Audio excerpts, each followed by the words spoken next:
Mumbai share market के नाम पर 170 करोड़ का फ्रॉड, आरोपी मध्य प्रदेश से गिरफ्तार।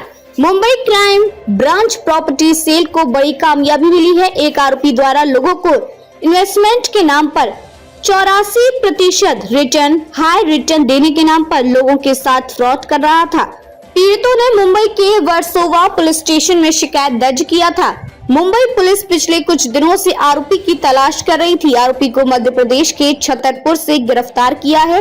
आरोपी के घर से 1900 ग्राम गोल्ड और 25 लाख रुपए बरामद किया गया है, जिसकी कीमत 1,67,00,000 है। प्राथमिक जांच में आरोपी से मिली जानकारी के अनुसार आरोपी ने 400 से 500 लोगों के साथ में फ्रॉड किया है। इस प्रकार पूरी चीटिंग की कीमत लगभग 1,70,00,000 रुपए तक जा रही है। इस पूरे मामले की जांच मुंबई प्रॉपर्टी सेल कर रही है। वर्सोवा का रहने वाला ये आरोपी फर्जी ट्रेडिंग सेबी कंपनी के नाम पर हाई रिटर्न बोलकर लोगों के साथ ठगी कर रहा था। बोलतो नंतर हिंदीमध्ये सांगेन। गुन्हे शाखेच्या प्रॉपर्टी सेलला एक इन्फॉर्मेशन मिळाली होती की एक व्यक्ती लोकांना पॉन्झी स्कीम मध्ये इन्व्हेस्ट करण्यासाठी प्रयुक्त करून हायर रिटर्न्स देण्याचा प्रॉमिस करून त्यांच्याकडून पैसे घेत आहे आणि त्यांनी बऱ्याच लोकांना फसवलेलं आहे। या संदर्भात वर्सोवा पोलीस ठाण्याला एक गुन्हा दाखल करण्यात आला होता फसवणुकीचा आणि या आरोपीचा विशेष टीम लावून गुन्हे शाखेच्या वतीने शोध घेण्यात येत होता। साधारणतः या आरोपीच्या शोधासाठी 3 टीम्स आमच्या कार्यरत होत्या। या आरोपीचा बरेच दिवस शोध घेतल्यानंतर हा आरोपी छतरपूर मध्य प्रदेश येथून याला अटक करण्यात आलं। याच्या प्राथमिक चौकशीमध्ये साधारणतः 400 ते 500 लोकांची फसवणूक यांनी जास्त रिटर्न्स देतो गुंतवणुकीमध्ये या प्रॉमिसच्या खाली केल्या असल्याचं निष्पन्न झालेलं आहे। या आरोपीच्या घराच्या आणि इतर ठिकाणांच्या झडतीमधून साधारणतः 1900 ग्रॅम सोनं आणि 25 लाख कॅश ही अमाउंट जप्त करण्यात आलेली आहे। एकूण फसवणुकीची अमाउंट आमच्या प्राथमिक तपासानुसार साधारणतः 170 कोटींच्या आसपासची आहे आणि या गुन्ह्याचा तपास प्रॉपर्टी सेलच्या वतीने करण्यात येत आहे। हिंदीमध्ये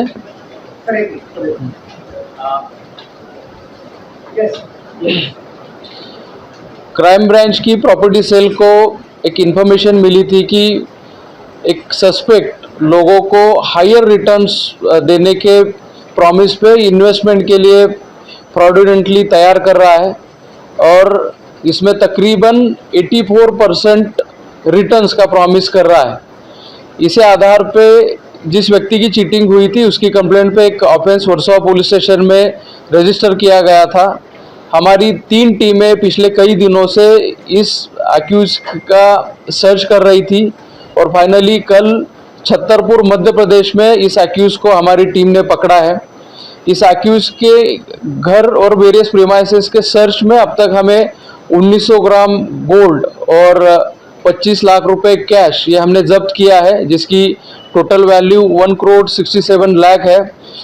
अभी तक की इन्वेस्टिगेशन में ये रिवील हो चुका है कि तकरीबन 400 से 500 लोगों की चीटिंग इसने की है और ये चीटेड अमाउंट जो है जो तकरीबन 170 करोड़ के आसपास जा रही है। इस ऑफेंस का डिटेल्ड इन्वेस्टिगेशन हमारी प्रॉपर्टी सेल की टीम के द्वारा किया जा रहा है। Thank you.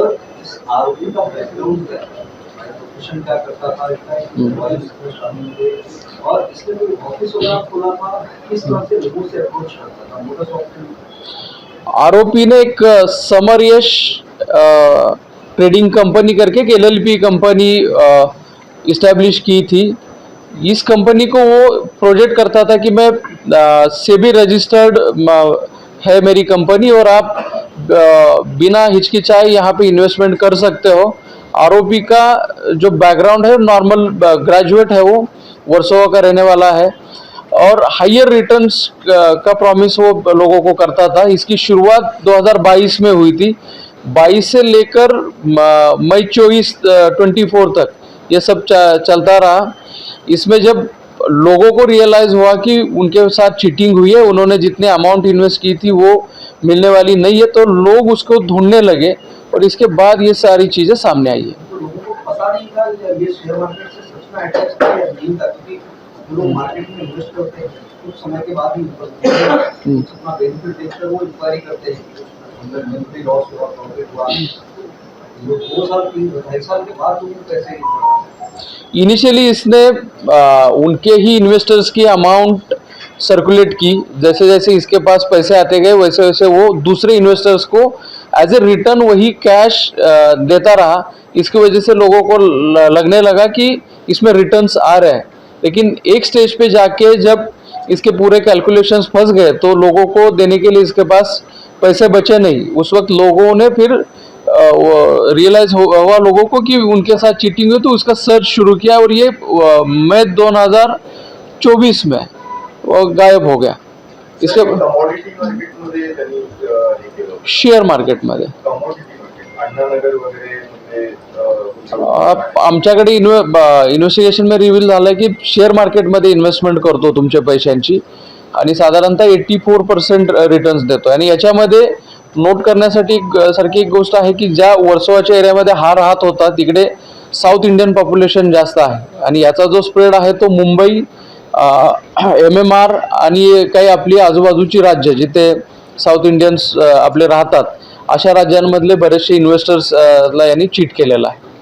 साऊथ इंडियन लोक त्याच्यामध्ये जास्त होती की इतर राज्यातल्याही लोकांना त्याने फसवलं? साऊथ इंडियनचं जास्त प्रमाण आहे, कारण कोविडमध्ये जे काही मदत कार्य चालायचं, ज्या मीटिंग्स चालायच्या, या माध्यमातून त्यांनी स्वतःला इंट्रोड्यूस केलं होतं लोकांना आणि मग इनिशियल ओळख होती त्याच्या माध्यमातून काही लोकांना त्याच्याकडे इन्व्हेस्टमेंट केली, इन्व्हेस्टमेंटला रिटर्न्सही आले, मग माउथ पब्लिसिटी होत गेली आणि बऱ्याच लोकांनी मग स्वतःचे पैसे गुंतवले, इतरांकडून उसने घेऊन गुंतवले आणि असं हे सर्कल वाढत वाढत जाऊन मग 400 ते 500 गुंतवणूकदारांपर्यंत ही संख्या गेलेली आहे।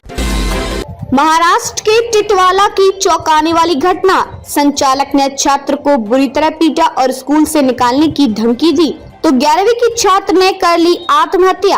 11वीं में पढ़ने वाले अनीश दलवी की आत्महत्या मामले में गिरफ्तार स्कूल संचालक ऑलविन एंथोनी को टिटवाला पुलिस ने कड़ी पुलिस बंदोबस्त के साथ कल्याण न्यायालय में पेश किया। न्यायालय ने उन्हें 4 दिन की पुलिस हिरासत में भेज दिया है। स्कूल संचालक एंथोनी ने 3 छात्रों को बुरी तरह पीटा और स्कूल से निकालने की धमकी देकर घर भेज दिया था, जिससे मानसिक तनाव में आकर अनीश दलवी ने आत्महत्या कर ली।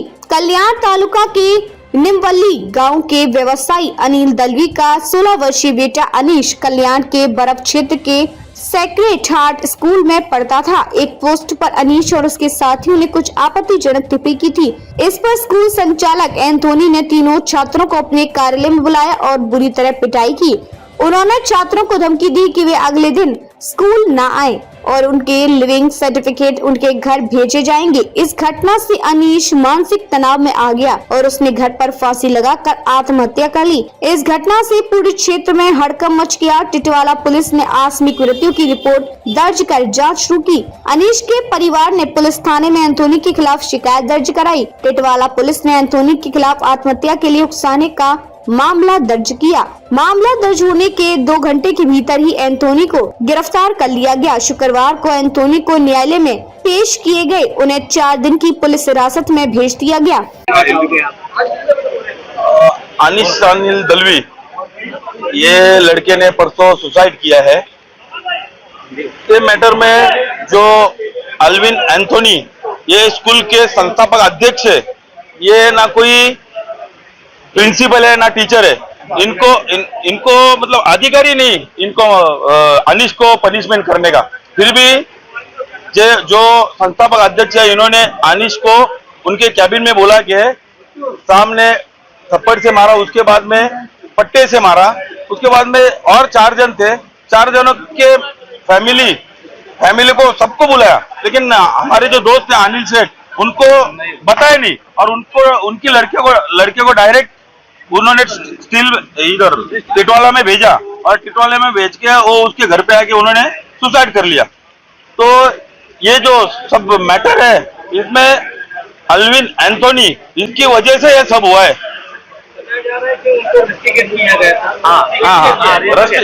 रस्टिकेट अभी ये अनीश दलवी जो है इसको 10वीं में 85% गिरा था। इसके लिए ये एकदम अच्छा होशियार लड़का था। इसको रस्टिकेट किया, ऐसे बोलने के बाद उसने ऐसे दिमाग में लिया, उसने सुसाइड कर लिया। गोली मारला तो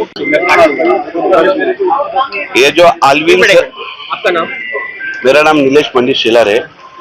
मैं भाजपा का कार्यकर्ता हूँ।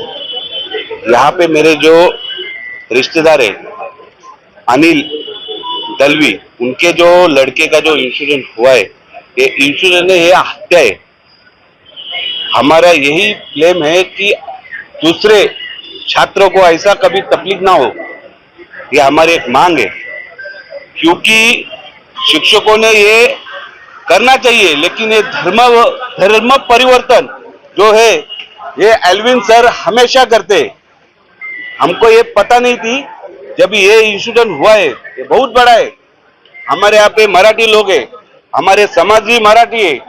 वो जो स्कूल है आजू बाजू में हमारा आगरी समाज, मराठी समाज, कुंभी समाज, सब समाज के लोग हैं, लेकिन वहां पे अलग कुछ होता है।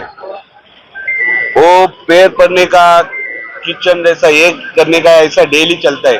हमारे लड़के लोग घर पे बताते नहीं, ये बहुत बड़ा हमारा एक आरोप है। इसके ऊपर एसआईटी की चौकसी हो, ऐसी हमारी मांग है।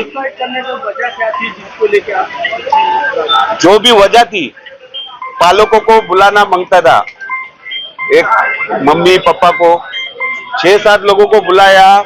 अनिल दलवी इन लोगों को नहीं बुलाया, उनके पापा को, और उन्होंने जो ये किया, सुसाइड जो किया, वो क्या है उसके वो चौकसी के बाद ही बाहर आएगा वो उन्होंने क्या किया है। ये सब आपके